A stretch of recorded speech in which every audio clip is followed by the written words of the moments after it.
the semester. I'm Mariam Nile, and I'm the publications intern. If you don't know the person you're sitting next to, introduce yourself and also ask them the highlight of their semester. It better be cute.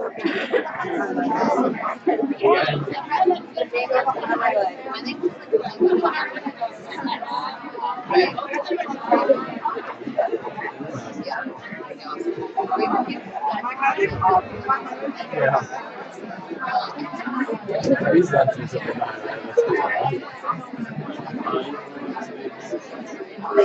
Brownies. the leftover brownies last week. That was really fun.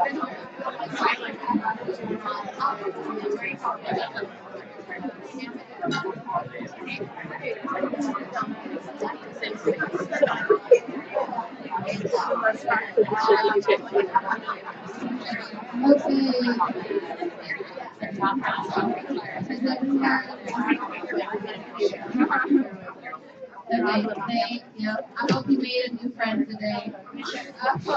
So, we also want to recognize that we're on occupied land.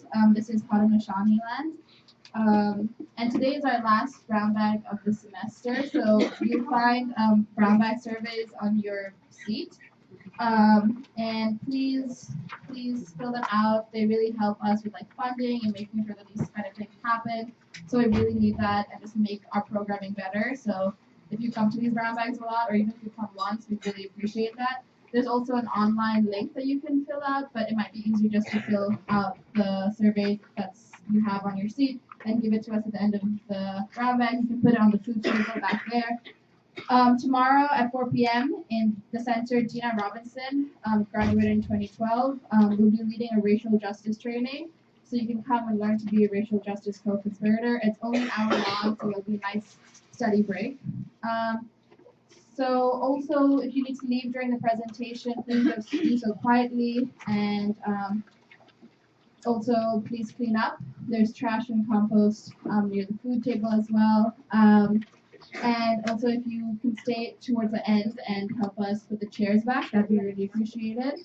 And thank you for being here.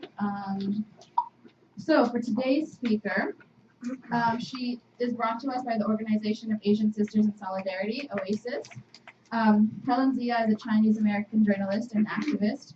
Zia played a crucial role in bringing federal civil rights charges against the perpetrators of Vincent Chin's murderer and in uniting an Asian American response to the hate crime through her journalism and advocacy work. Zia has also received numerous journalism awards for her groundbreaking stories. Her investigation on date rape at the University of Michigan led to campus demonstrations and an overhaul of its policies, while her research on women who join neo-Nazi and white supremacist organizations provoked new thinking on the relationship between race and gender violence and hate crimes. So it's really exciting to have her here. And Wane, who is on the core leadership team of OASIS, wants to say a few words.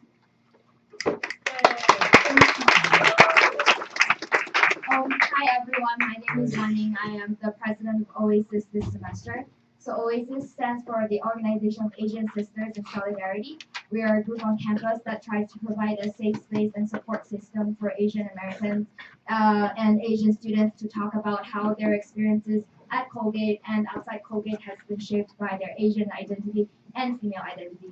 So we're very excited to bring Helen Zia to speak here at Women's Studies Center today. And on behalf of OASIS, I would just like to thank the Department of Educational Studies and especially Professor Palmer, and also the Department of Asian Studies and the Dean's Office and of course the Women's Studies Center in helping us make this event happen. And Ms. Helen Zia will also be at Professor Cerna's class from 2:45 to 4 p.m. today. It's a class on research methodologies, and we would like to see you there as well. Thank you.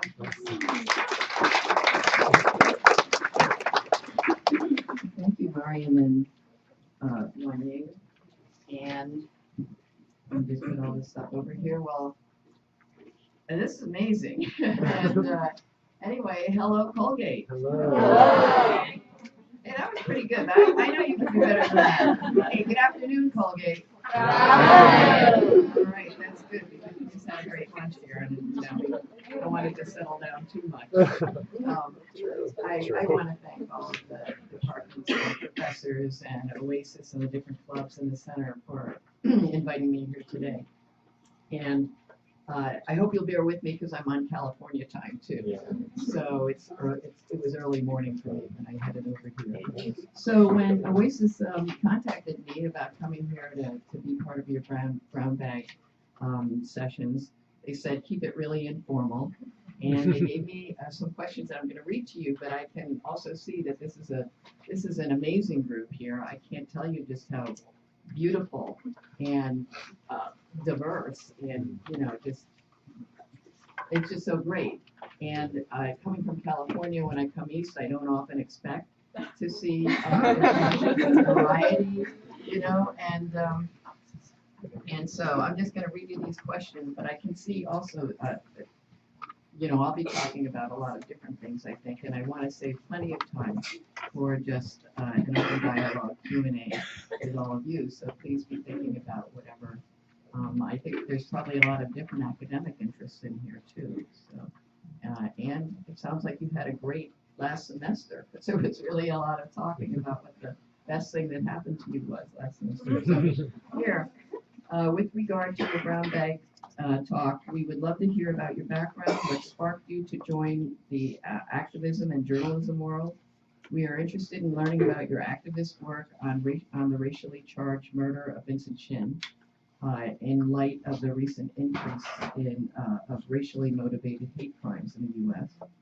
We're especially interested in how your Asian American and queer identity might have influenced your activist work, especially around the Asian American Pacific Islander population, a topic that a lot of students here at Colgate interested in social justice work might not have been exposed to. So I just want to ask that part too. So there are a lot of things here.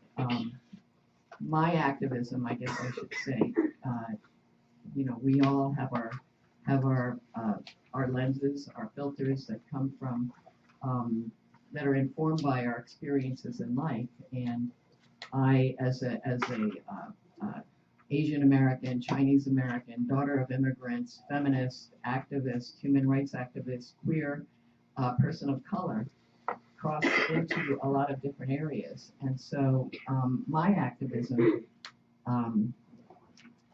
has taken me into different waters at different times, not always all at the same time, but I brought myself in there all the time. So those are some of the things that I think, from the questions I got.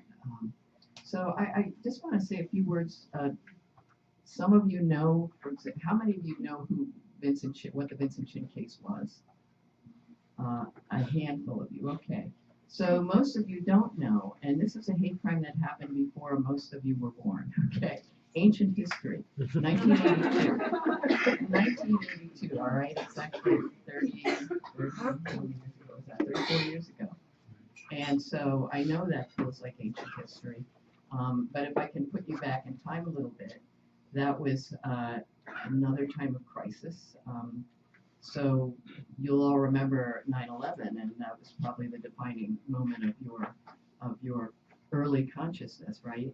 And the kind of fear and hate and anguish and that was around the whole country. Well, in 1982, that was another time of that because there was a severe depression with a capital D, and it wasn't even masked as the Great Recession, and which nobody will call a depression, but back then people called it a depression. But then the enemy was Japan and anybody who looked Japanese, and so that was the beginning of the collapse of the American manufacturing sector. Ever since then, there's been an adjustment, and this country is much more of a service economy now. That was the beginning of the change with, the structural adjustment, as they euphemistically called it. But I was in Detroit then because I was an auto worker. I worked in car factories. I actually was born and raised in New Jersey. Anybody here from New Jersey? Okay, shout out to my Jersey folks and ones who aren't ashamed to admit they're from Jersey. But I made my way to Detroit because number one, I was an activist first, and when I got to college, and it was my growing up in New Jersey, a long time ago, back in the 50s and 60s, there were really a lot fewer, many fewer Asian Americans in this country, but also fewer people of color because some of you may have studied that really the change of color in America began increasing in the 1960s because of the Civil Rights Act related to immigration. And they came out of the civil rights movements of the 60s. But anyway, there's a lot I want to say here. But so when I grew up in New Jersey, there were very, very few Asian Americans. There were very, very few people of color around. And, there were Asian ghettos that had names like Chinatowns in the East Coast. And in the West Coast, there were Japantowns and Manila towns. There were also centers for African Americans. But if you went, through cities and in urban centers in particular, but if you went into places like upstate New York, for example, you would not find a lot of people of color. And you would find very, very few Asian Americans. And of the Asian Americans you might see, if there was an occasional restaurant, they would probably be Chinese. And it was really more in the West Coast that there were more Asian Americans. And so when I got to college, and it was the beginning of affirmative action, now a dirty word. But when I went to college, I went to had no women, and had almost no people of color at all in its 200-year history. And it was the beginning. Affirmative action brought women in, it brought people of color in, and there were 100 women, and about 10 Asian Americans, about 10 African Americans, about 10 Latino students, maybe far fewer Native American students, and that was it. So there were a very small number of us, and we found each other. And so that was the beginning, I would say, of my activism. We took over buildings, we fought for things like a women's center, fought for what we called back then the Third World Center, and took over the library, had sit-ins, stood up against the war in Vietnam. And I just want to say, I'm making a big sweep here. I don't want to glamorize any of that and make it sound like, wow, that back in the day there was a lot of activism and people came together, it was all kumbaya, and we really made things happen. Actually, I would say this time today really reminds me of those times. And there's nothing about organizing today or back then that's any different from organizing today. And that people do not come together just organically like that. And if any of you have any interest in even, looking at some of the documentaries of the 60s and the anti-war movements, or the civil rights movement, you will see that there was a lot of disagreements, a lot of work that went into pulling people together. And I really love that you started this session with turning to somebody that you may not have known before and get to know each other, because organizing, when you get down to it, is one-on-one people meeting people, and even beyond social media. That's great. That's a new tool today, right? But it doesn't get people necessarily to show up at something or to go to the polls or any of that, right? It's all about talking to people and finding out who they are and what they care about. And so that's what got me involved in activism, being on a college campus and meeting different people who I never had a chance to meet before, in my little New Jersey community.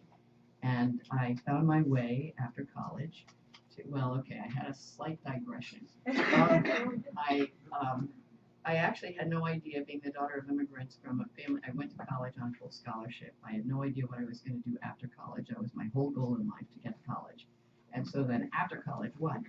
And my parents made no effort to, in their little world, they didn't know Business was having a little small business, which is what my parents did. We had a business in our house, and we made stuff that my father would sell.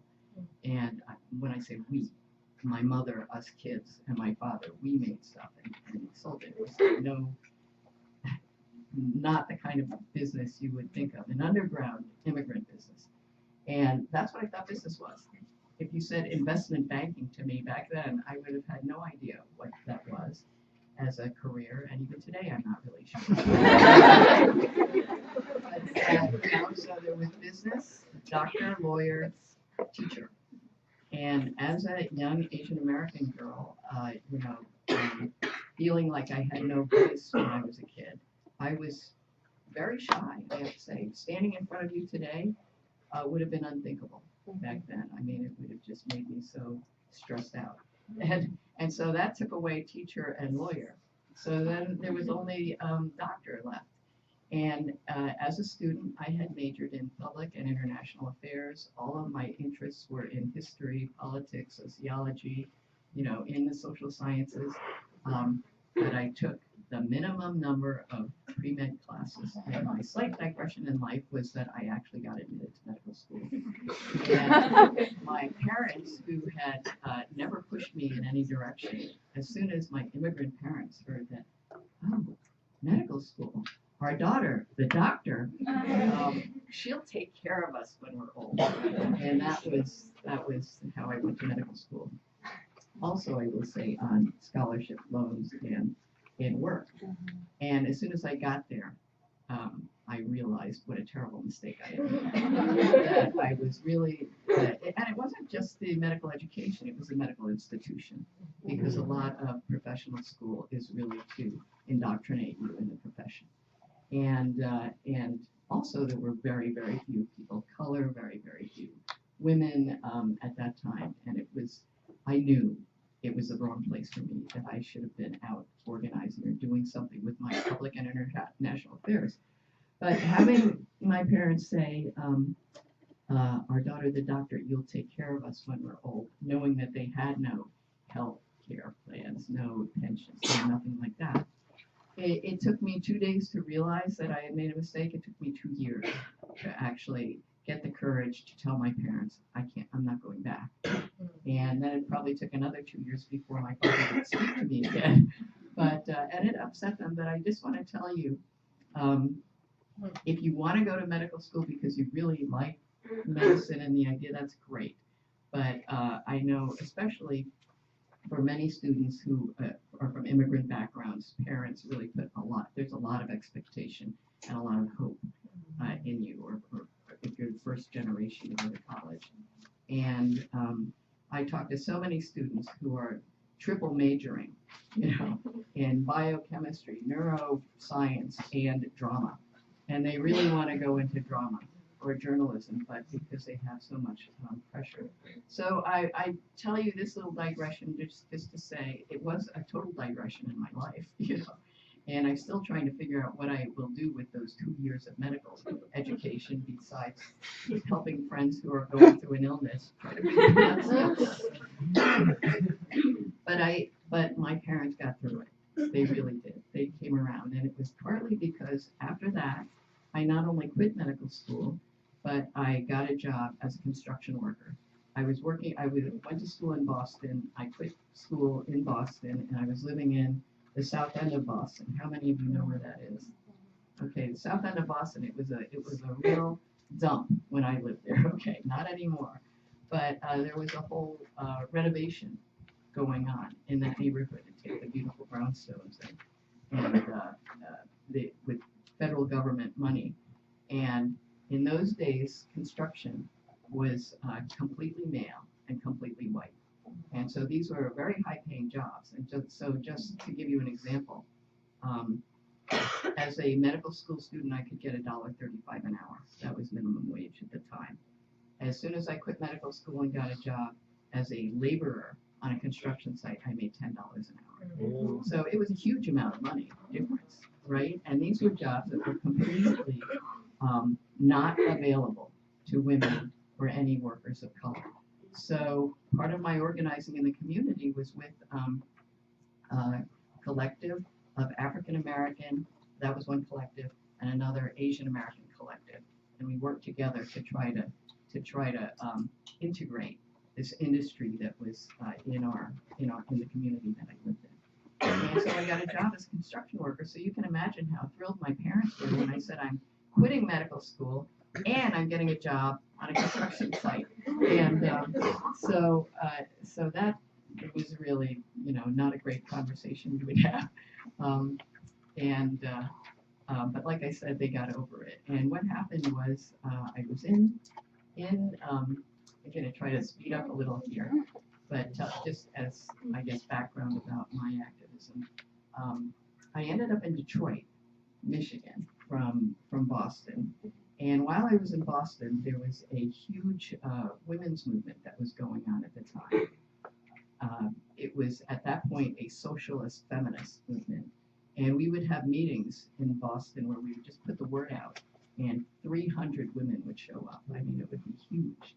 And we would have to find larger and larger spaces just talking about what women and feminists could be doing in the country, in the 1970s. And so this is what I call my lesbian trial. And so I would go to these meetings. I was very active. I was on the citywide, steering committee or whatever. That just means go to a lot of meetings, right? And so one day I went, and then also besides doing the Boston Women's Union work, I would go to meetings for the collective that I was working with, the Asian American collective, the African American collective, where we're talking about communities of color. And one day I was told, there's this meeting today, can you come? And, that's what you do when you're an activist. So I went to the meeting, showed up at the meeting, and was told, oh, Helen, you sit here. And it was a room, much smaller than this. And everybody else was seated in a semicircle around me. I was in the middle. And I had no idea what the meeting was about. It was pretty clear it was going to be about me. And so the two collectives had leaders. One, Tariq was the leader of the African American collective, and Floyd was the leader of the Asian American collective. And Tariq started off and said, Helen, we've noticed that you're spending a lot of time with lesbians, and there are no gay people. Well, they didn't say gay. There are no homosexuals in the African American community. This would really be unacceptable for us to have an organizer who is a homosexual. And, I'm sitting there. I think at that point I was all of 22.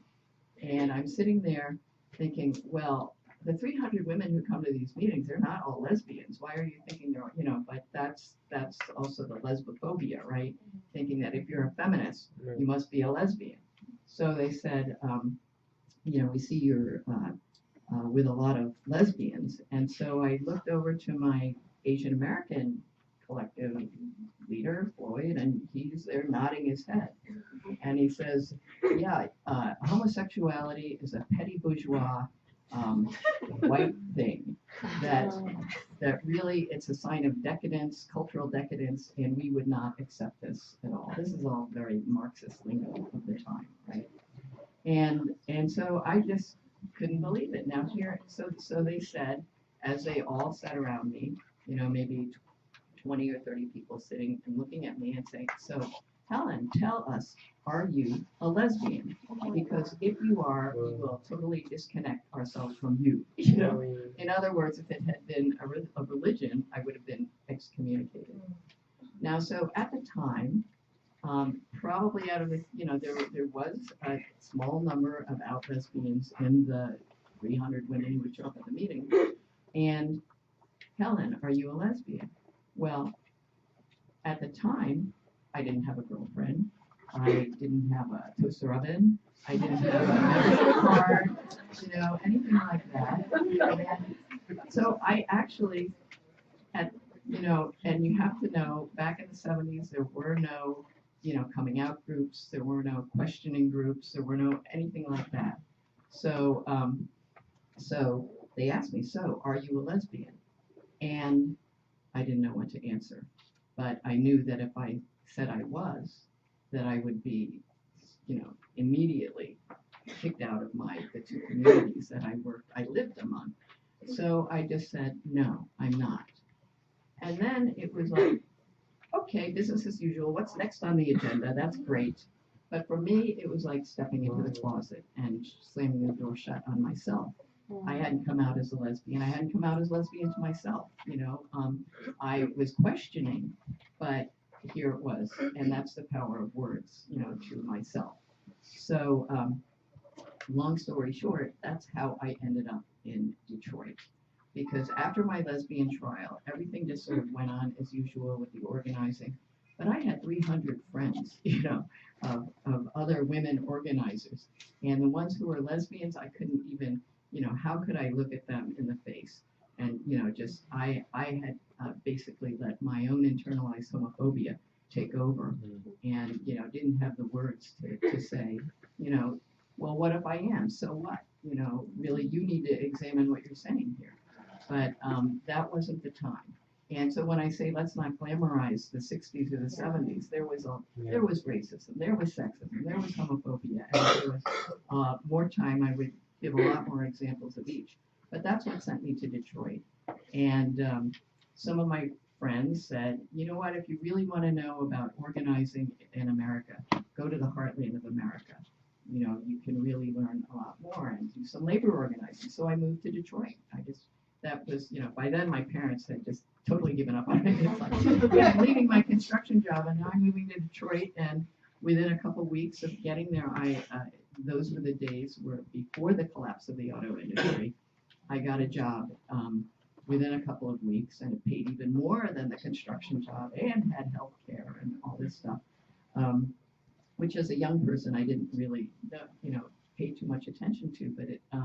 But so there I was in Detroit.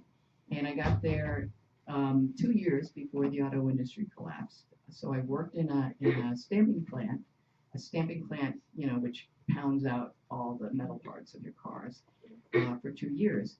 And I have to say, it was a better experience than medical school. I learned a lot more there. But I was also there in time for the collapse of the auto industry when everybody was on the street with no job. And as I said, these were jobs that were these were career jobs. People stayed in these jobs all their lives, got second homes, vacation homes, RVs, 3 cars, put their kids through school, and suddenly they didn't have any work. And this was in Detroit, African American, working class white people, all the people who came out so prominently in a role in this particular election. Were suddenly out of work. And I was one of them. And I was witnessing how the mainstream media at that point took things saying it's all because of Japan. We should send another atomic bomb over to Japan. And it was constantly, in the same way there was this constant noise, that too simple of saying the noise that we heard in this election, but that was the constant drumbeat that happened in for several years going on with this depression. And so if you had a Japanese car, it didn't matter whether you were Asian American, if you had a Japanese car and you were on the freeway, you could get shot at. People were just, not just trashing the cars, but shooting people who had Japanese cars. And then if you looked Japanese, which is basically every East Asian to most Americans, right? You were assumed to be the enemy. And there were just illustrations, comics, really negative pictures all over the place about this enemy invasion of Japanese cars and Japanese people. And so Vincent Chin was a young man who was about to get married, going out to his bachelor party, 3 days before his wedding in Detroit. And the night of his bachelor party at a pretty sleazy, topless, bottomless bar, 2 white auto workers see him and say, "It's because of you motherfuckers that we're out of work." And after that, they chased him down the street. He and his friends were, they had a little fight in the bar with those fighting words. Vincent Chin and his friends left, and tried to get away, and then these guys went hunting for them and found them. Vincent tripped when he was running. The two men, one had a baseball bat, and the two off-duty policemen who were security guards in front of the McDonald's there said he was like going for trying to hit a home run with Vincent Chin's head. And so Vincent died that night, and was brain dead that night. And so what happened was there were so few Asian Americans in Detroit at that time. This made it onto the front page of the newspaper because there were so few Asian Americans, and it was here the groom, his 400 wedding guests instead came to his funeral, and they just put it in the news as a tragedy. Well, for me and other Asian Americans at the time, as soon as we read that, we knew there was something more to it. I mean, the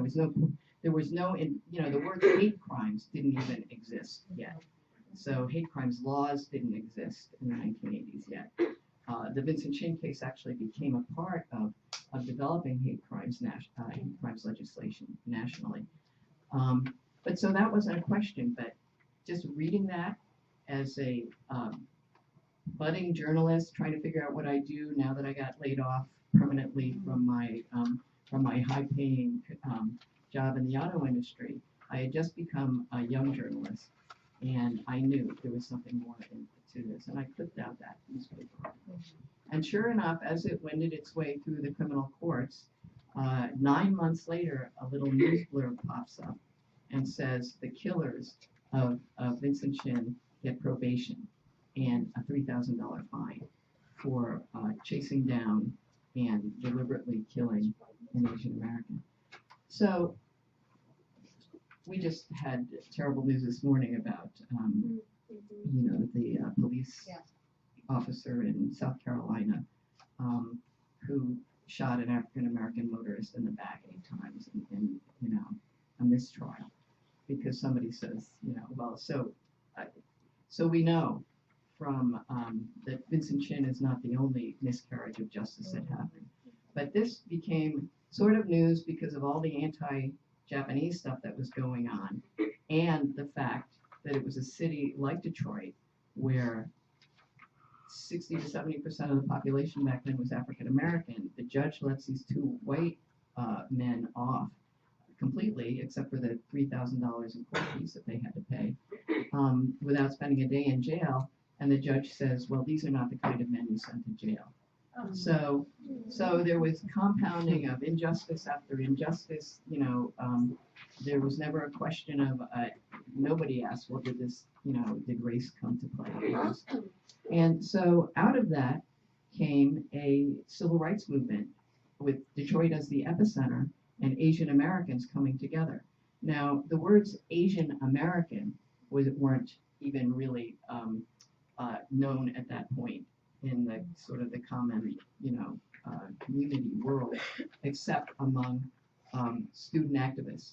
So except for people who were in a very small kind of movement activist area, nobody thought of Asian Americans as a group. If you went to the Chinese community, they would just say, oh, well, we're Chinese. We have nothing to do with the Japanese. We have nothing to do with the Indians or the South Asians or the Filipinos or Vietnamese. Everybody was separate. And so this case really brought people together to be a united force. And the tiny Asian American community also realized that we couldn't change anything either. And so there was a lot of coalition building with the African American community, with different there's a very large Arab American community in the Detroit area too. So there was just a great deal of working with other groups to develop a national campaign. And the reason I'm saying more about this now is because, in my mind, this is what we really need today. And why I was so thrilled that you're all talking, that just this gathering here together and the idea that we need to talk to each other. Because, so a national campaign came out of that, and a lot of work around civil rights and hate crimes came out of that for Asian Americans.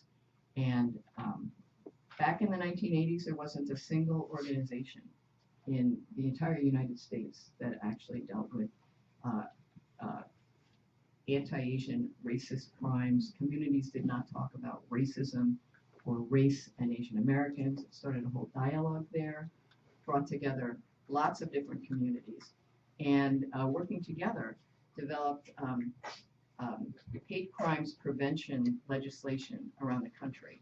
You know, not every state would take these up, but a lot did. And there were further debates about, well, should gender be included there? What about gender-based crimes? What about crimes based on perceived gender and sexual orientation? And so in a lot of states, including Michigan, where this took place, there were like, okay, hate crimes involving race, yeah, we should have special enhancements on that. But attacking somebody because they're gay or perceived to be gay, no, that went beyond. And you can imagine sort of what states those were. But so there was even today, this is a controversy in a lot of places. But some states like California actually now include gender. So if gender and perceived gender, so disability and perceived disability, as well as race, religion, immigrant status, things like that. So out of this case came some change. Now, I'm looking at the time, and I know that some of you have to leave, and I want to have plenty of time for questions and answers here.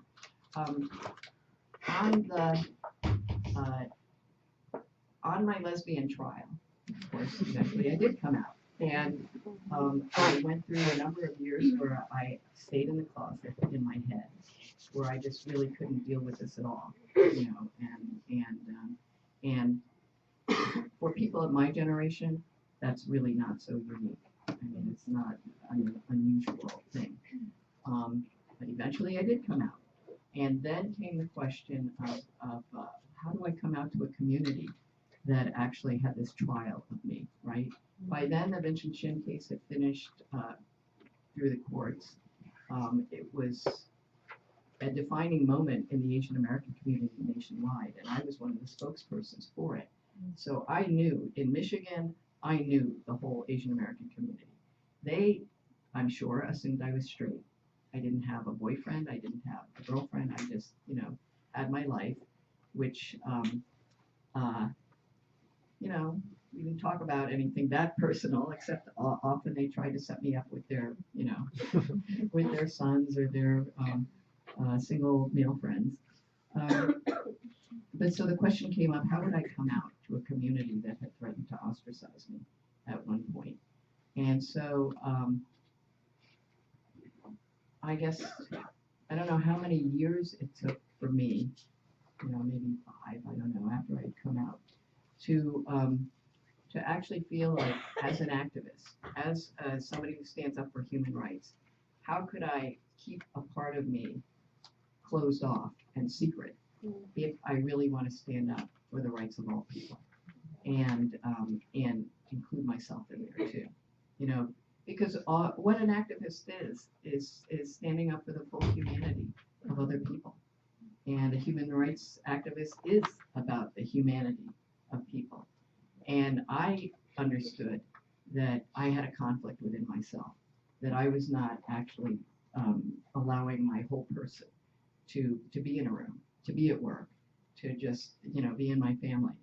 So at a certain point, I was actually, I first came out to my family, and I have a very dear sister and 4 brothers, and I came out to my siblings first, and I told my sister, who then spared me the trouble because there's no secrets in my family.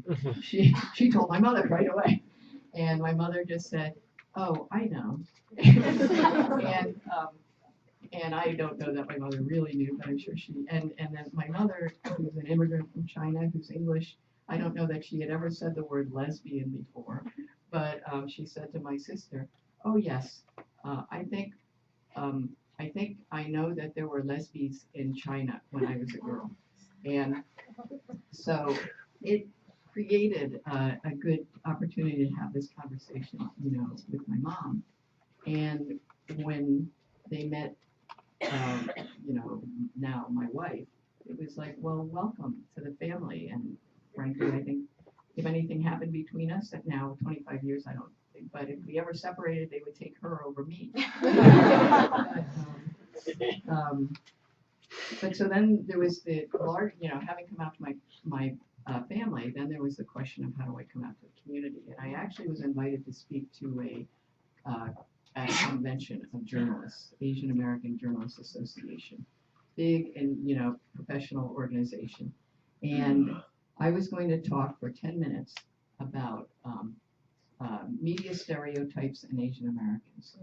And, and so Leah, my wife now, was there with me.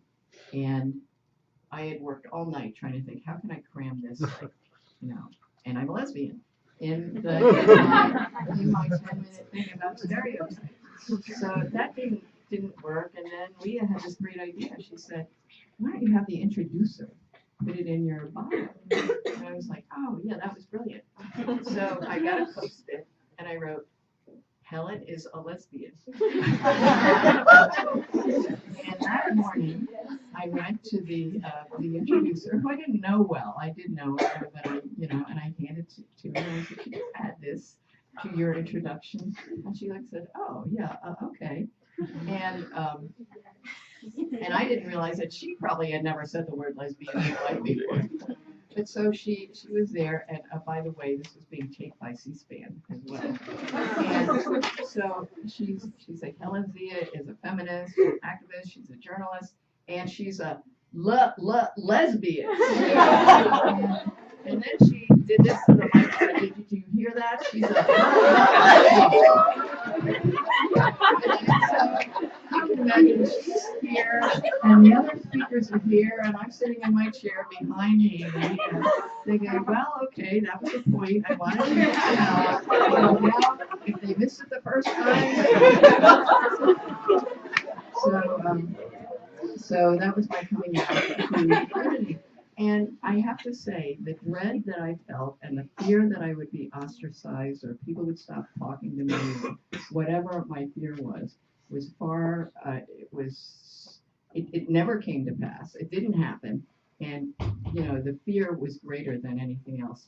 But the relief of not having to be closeted and secret, to a community that I knew and felt close to was huge. And it actually made a big difference in my writing too, because just as a creative person, I don't know how many of you are writers, and I know in Professor Christine's class, we'll be going over some of the journalism part. I just want to say one other thing, which is the thing about privilege. Remember I mentioned to you Tariq and Floyd, my interrogators in my lesbian trial?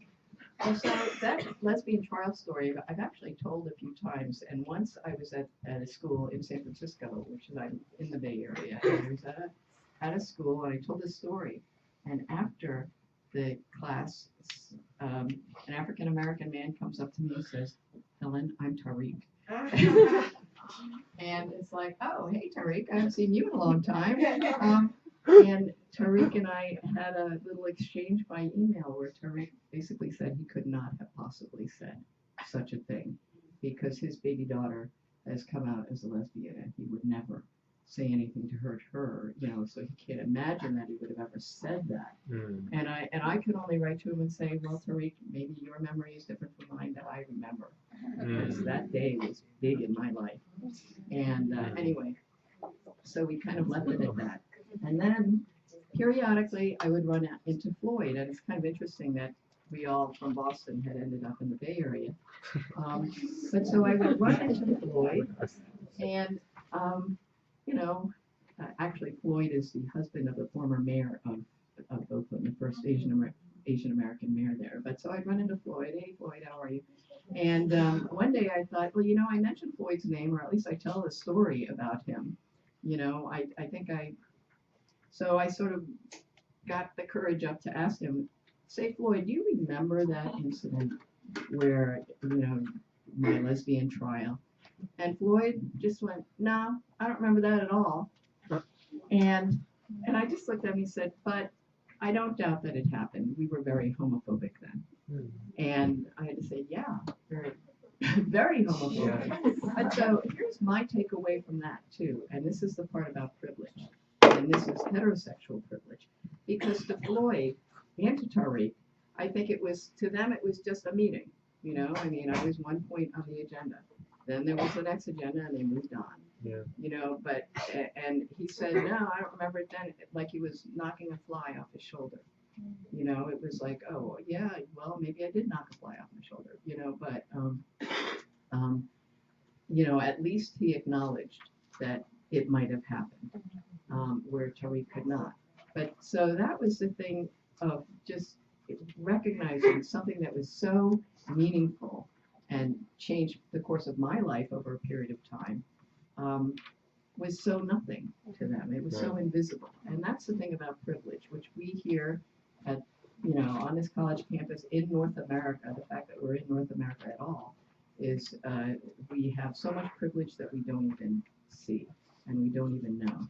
And in our conversations today, which, you know, we really have to start talking to each other and not assume things, not underestimate the where, which I think was a big problem now in hindsight, underestimating how much backlash, white lash, whatever we want to call it, exists today. You know, misogynist lash, you know, that this is here, and the only way that's going to change, I started off saying that activism really is one-on-one, you know, it really is talking to people and seeing where they're coming from, where their fears are. You know, when the Vincent Chin case happened and people had never talked about, Asian Americans had never talked about race before in this larger community, and people creating the space for people to raise their hands and to say, if we talk about race, is that going to make us be more seen as a problem? And the underscore that was not said, like African Americans are in America, you know, by talking about race. And so we had to create a forum to actually be able to talk to people and say, I know what you're asking, and here's what you think about that, or what I think about that, and why, if you want to make sure that you or your kid doesn't get killed on the street, that it's not just about you or your kid, it's about a whole community, it's about a whole society, and that nobody's kid should be able to be treated as less than human. And to talk about that is not a bad thing. And we could have a society like that, and to have those conversations. So I'm going to stop there. I know we have a limited amount of time.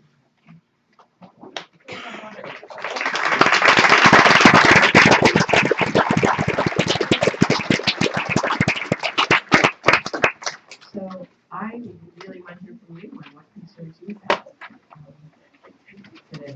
We have a lot of challenges today, and I think I said today really reminds me of the 60s and 70s, and the challenges are ahead.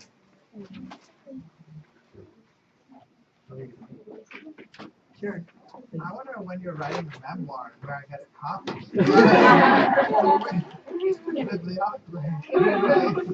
Well, some of these stories are actually in a book I've written called Asian American Dreams, which are not about me so much, so I have little vignettes in there. It's about the contemporary kind of civil rights issues related to Asian Americans.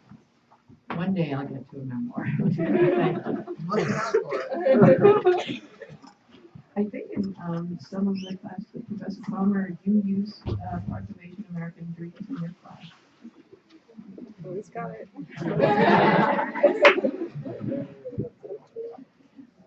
Thank you for that question. How about, now, I don't want to assume that everybody feels the way I do about this election. So I want to be respectful of people who don't feel that way. But I have to say, I know we're in for a very bumpy ride. And why I say we have to be even more active than in the civil rights era, the anti-war days, is because one of the things of that time was, it was a youth movement. Okay. And we know that there was a lot of discussion about how millennials will vote and whether they'll even vote, because they're so disappointed because of Bernie and, all of those things. But what's very clear in the polling is that actually the millennial vote was very, very much to, the majority of plus 2.5 million and counting vote that we know was the popular vote. And I had to give a talk the day after the election. It was really stunning to have to do that, thinking that I was going to give a different talk. But it was also to a group of college students. Everybody, we were also, bummed out and devastated. But the thing is, the power is with you. And the power in the future is with you. And the power in the future is also with the communities of color that are now in the majority in 10 states in America, including California, the largest states. Right. And this is not a demographic trend that can go away. It is here. And so, and part of this vote was in fear of that, right? In reaction to that. But it doesn't matter. In terms of history, this election is just a blip in history. What will make the difference is what we do about it. And the movements and, the thing about the arc of history is long, but it bends towards justice. It bends towards justice because we make it bend that way. And I've thought a lot about the time, from the time that I was an activist, like many of you sitting here, and how many twists and turns there have been, because history does not move in a straight line. There are setbacks, 1 step forward, 2 steps back. This might be 10 steps back. But the thing is what is the overall movement, and how do we get the movement going in that way? We have just gone through a really remarkable 8 years. Just seeing President Obama get elected, and maybe being a little bit too optimistic, feeling like that really made a difference to people who really hated the idea of a black man in the White House, and let alone a period where those petty bourgeois, decadent people could actually get married to each other, and how much of a reaction and dislike of that there actually has been and exists. But for all that's there, it's all of you who are going to change that, because all of the understanding of what that to your generation, sort of like same-sex marriage, so what? Gender-neutral bathrooms, so what? What's the big deal? Well, the tide of time is with you, and so this is the time. This is really the time that you make those connections with people who are unlike yourselves, like folks back home, and because the connections you make today, the work you do together, believe it or not, you're going to sustain these, for years and years to come. There are people I will call who I knew in college and who I might not have talked to in a long time, and just say, hey, this thing has gone down. I know that you're an attorney working in the police commission. What can we do here? And there are people you can actually talk to and do things together with.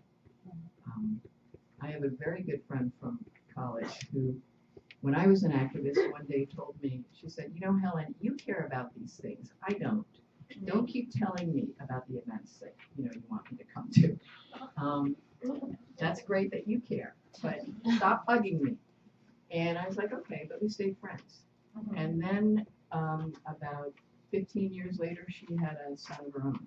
And she called me up and she said, what can I give my 10-year-old son to read? Because he's facing a lot of bullying and mistreatment and racism in school.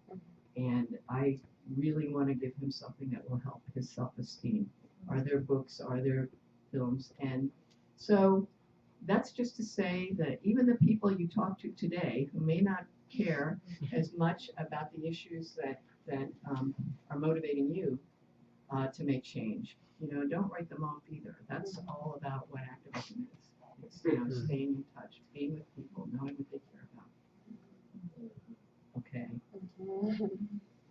Has that prompted some questions here? I know there's some classes here too. So I think about that a lot, right? In terms of what is your activism, what does it look like in like human personal connections and stuff like that.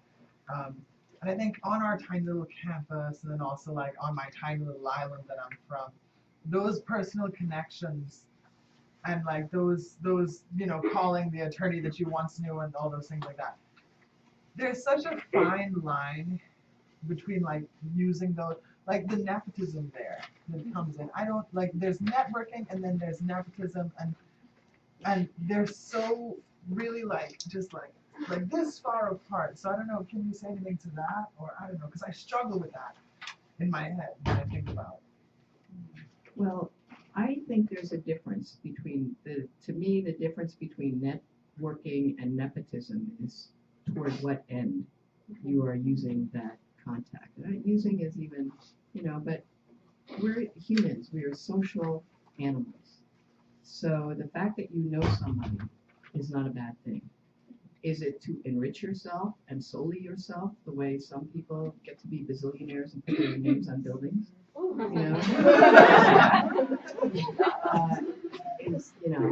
That is one purpose.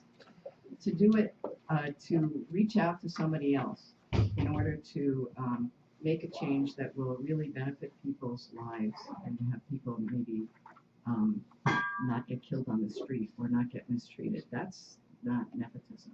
I mean, because what is the gain there? The gain is more of the community uplifting as opposed to my personal enrichment. So, but I know what you mean. I have to say what I feel from that is it took me a long time before I would even admit that I had ever gone to medical school or that I had gone to an elite college. Okay, because I felt like it really separated me from the principles that I valued and the things I and it took me probably 20 years before, and I hope it won't take you that long, because the thing about it is basically accepting who we are. I came from a poor and sort of working class, lower middle class family, and now I would have to say that I am solidly middle class person, and compared to a lot of people, I have a lot of privilege. And how am I going to use that privilege? So one thing is to admit that I have the privilege of being able to say that openly that I'm a lesbian, and there's a lot of LGBTQ people who can't because of their circumstances, or that they face death if they admit that. And so all of these are privileges, and what do we do with them? And so for me, it was being able to accept myself in the same way that I could accept myself as a queer person. Also accept, well, I did get this education. What am I going to do with it? Is it, is it something that I should always feel like I should hide? When I got the job in the car factory, I can tell you I did not tell people that, that I was a college graduate or anything like that. But so that's the difference. It's what is it being, who's going to benefit from it? Great questions. Yes, please.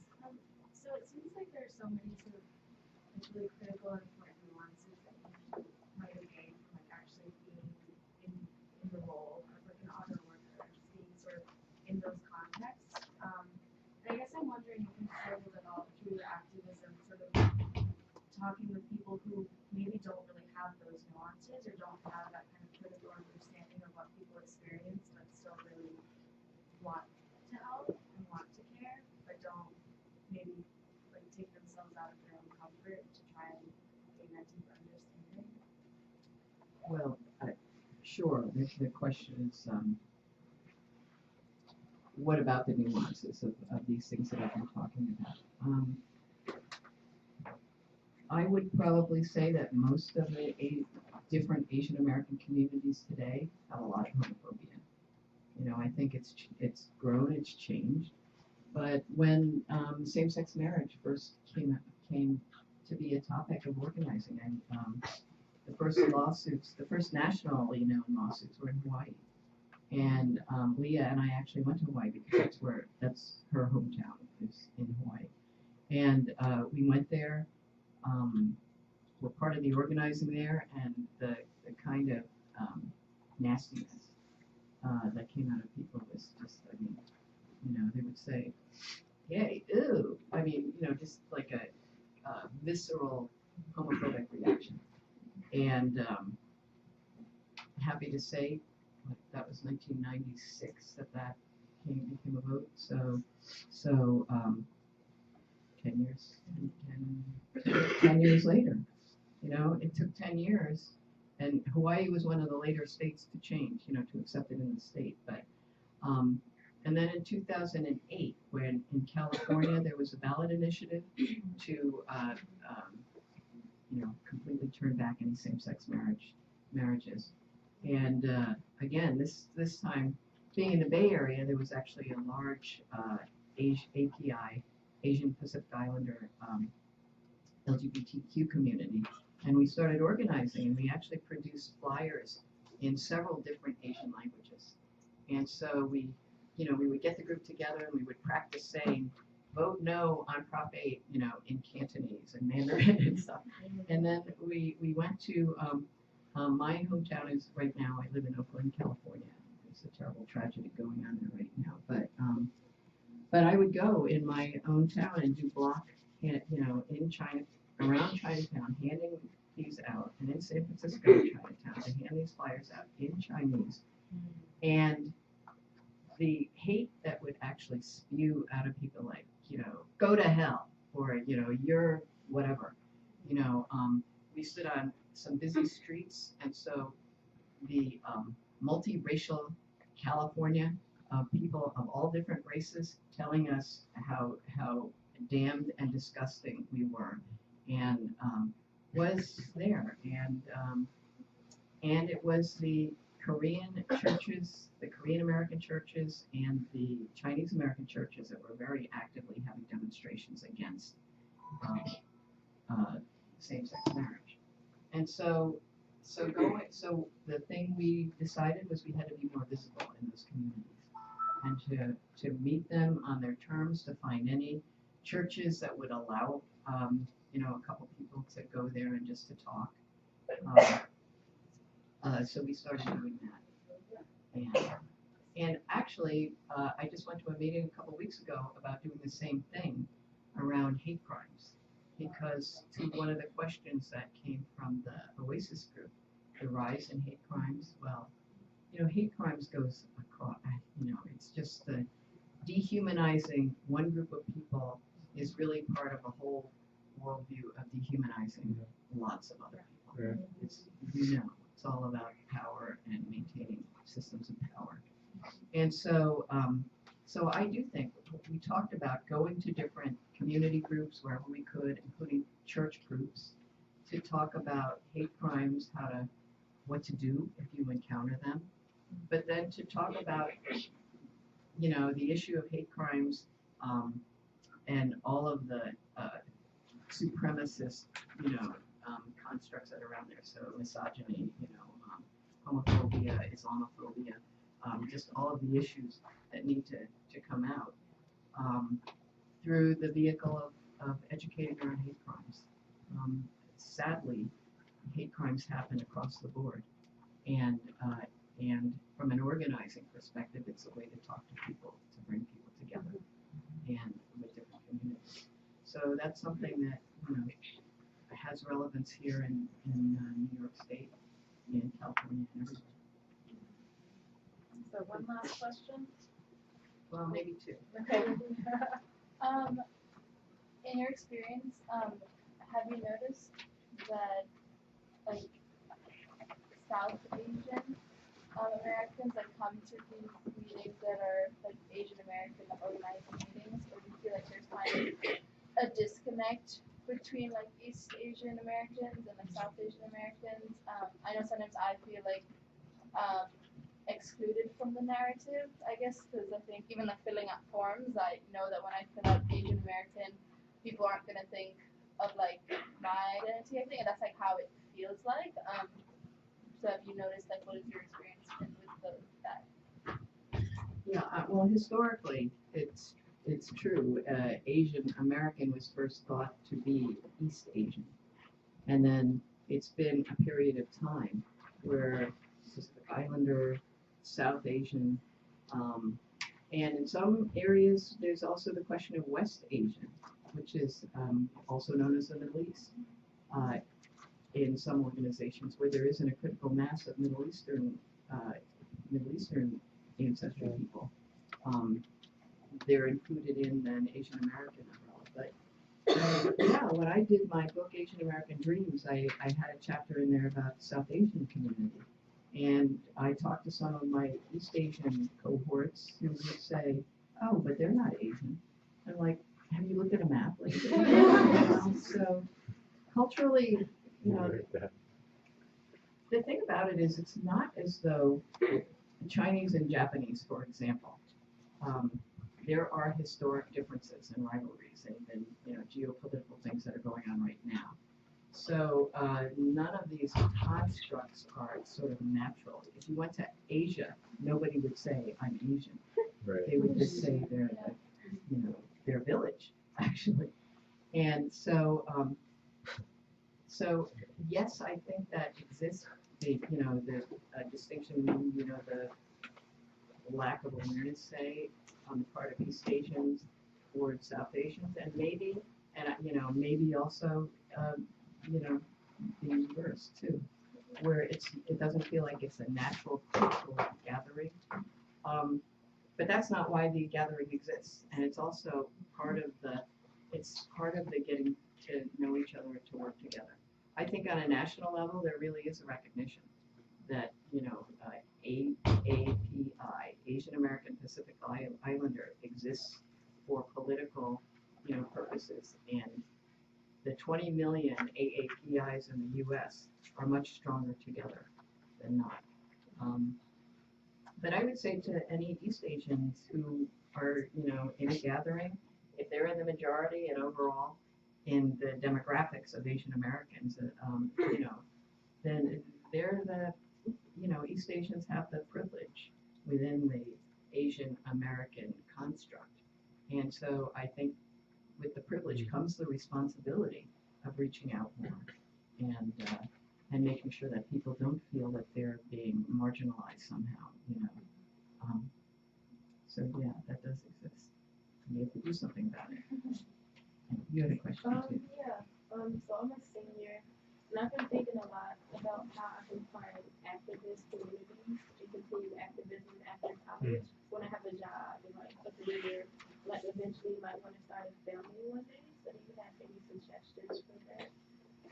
So how to have an activist career and yeah, like I'm trying to, because I was talking to one of my friends about like how here I feel like in the community I've created here, I feel really supported and like my boss is really like supportive and like even though she doesn't understand a lot of things, she's very accommodating.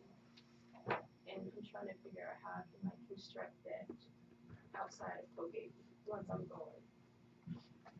Can I ask what profession you're thinking of pursuing? I want to be equal housing attorney. Oh, okay.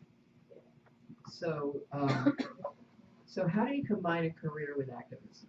I think now equal housing attorney is you're already in a sort of advocacy-oriented thing, but the day-to-day of being a lawyer can be pretty boring and time-consuming. So here's the thing. How you construct it is really, your first jobs or going to grad school or whatever afterwards, clearly you're going to have to put your energy into that. So activism and social change is not a sprint. It's not running every day as hard as you can. It's a marathon. It's a marathon. So the thing is, within your life, there will be times when you're devoting more of your energy into, the fact that you have to be at work, 20 hours a day. And when the Vincent Chin case was happening, I was a new journalist, so I had to spend a lot of time at my job and learning my craft and stuff like that. And the Vincent Chin case was another job. I mean, for all of us, we were all sort of young. The ones who were most active actually had been college activists. Most of us were single at the time. There was an age diversity too. There were people who were older with families. There were grandparents who were involved. But the people who spent, every night working on this stuff in a day where there was no social networking, there was actually no internet, and so everything was by phone call or in person. It was spending 24 hours a day practically, except for sleeping, on this either work or activism. And I have to say, when you're younger, you actually have more energy to do that. Now, other times will be, as you pointed out, having children, having a family, or later in life, or not so later in life, taking care of aging parents or things like that. There are other demands that we have, So the thing is not to feel that you're not to beat yourself up for having other demands in life. You will have them. So how do you craft it is really up to you. I would just say not to go through any time thinking you can't be an activist at all, because there are really different ways to be engaged. So number one, to always be engaged, to know what's happening, to be that person in other people's lives who it reminds them this is happening. We need to care. We need to do something.